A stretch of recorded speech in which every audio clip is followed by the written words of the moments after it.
धन धन सद्गुरु। गुरु का कहना मान प्यारे, तो पावे विश्राम। दुख तेरा सब दूर करेंगे, देंगे अचल मुकाम।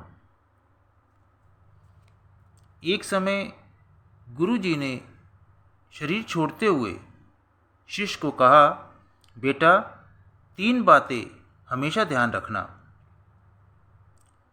कंचन, कामनी और कीर्ति से हमेशा बचकर रहना। तो एक समय शिष्य आश्रम से कहीं जा रहा था, जंगल से होकर गुजरा। जंगल में एक मकान दिखाई दिया। झांक कर देखा कि अंदर उसमें कुछ सोना रखा हुआ था। गुरु का वचन याद आया कि सोने से दूर रहना।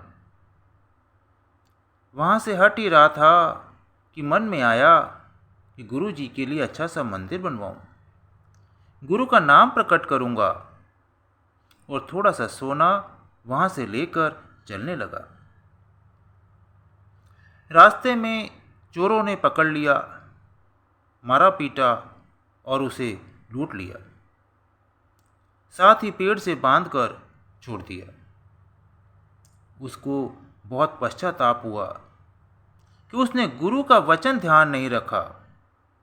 लोभ की वजह से सोने में मन गया और इस प्रकार उसका ये हाल हुआ। अब विचार किया कि कामनी और कीर्ति से बचकर रहूंगा। किसी तरह से रस्सी के बंधन से छूटकर आगे चला। जंगल घना था, बारिश हो रही थी, रात पड़ चुकी थी। एक झोपड़ी दिखी तो पूछा, कौन रहता है? जवाब मिला, वैश्या है। वह सतर्क हो गया और रात काटने के लिए चुपचाप झोपड़ी के कोने में लेट गया। थोड़ी देर में वैश्या का मन चंचल हो गया।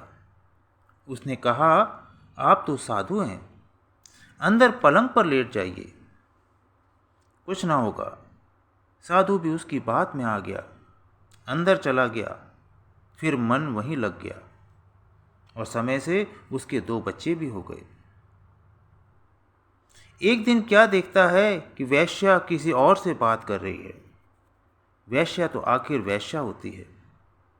दुख में गुरु का वचन याद आया कि कामनी से बचकर रहना। वे वहां से चल पड़ा। उसने अपने से मन पक्का किया कि अब कीर्ति से बचकर रहूंगा। वह गंगा तट पर मौन होकर रहने लगा। मौन की तपस्या से उसमें शक्ति आ गई। उन दिनों वहां के राजा का बेटा बीमार था, मरने वाला हो चुका था। राजा का वजीर किसी संत की तलाश में था कि अंत समय किसी तपस्वी का आशीर्वाद मिल जाए। वजीर ने जब सब बात बताई तो इसने कहा, मुझ में कुछ शक्ति है, मेरे सिर का एक बाल राजकुमार के माथे पर लगा देना, मैं ठीक हो जाएगा। देखते ही देखते सारे शहर में ये बात फैल गई। सब लोग दूर दूर से इसके बाल लेने को आने लगे। वे ना दे तो लोग नोच कर ले जाने लगे। आखिर सिर पर एक भी बाल नहीं बचा। तो गंजे सिर पर हाथ रखकर ठंडी सांस लेते हुए कहा कि ये कीर्ति ने मेरा बुरा हाल कर दिया।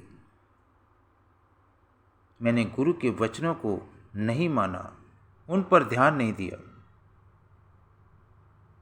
तो महापुरुष कहते हैं कि भाई अगर सच्चा ज्ञान चाहिए तो गुरु से गरीबी और निंदा लो और कामनी से दूर रहो। स्वामी जी महाराज भी लिखते हैं, माया नारी पड़ी तेरे पीछे, क्यों नहीं छोड़त काम, बिन गुरु दया छूटो नहीं आसे, भजो गुरु का नाम। गुरु का ध्यान धरो हृदय में, मन को राखो थाम, वे दयाल तेरी दया बिचारे, दम दम करे सहाम, छोड़ भोग क्यों रोग बिसारे, या में नहीं आराम, भैया में नहीं आराम। धन धन सतगुरु। बहुत बहुत शुक्रिया।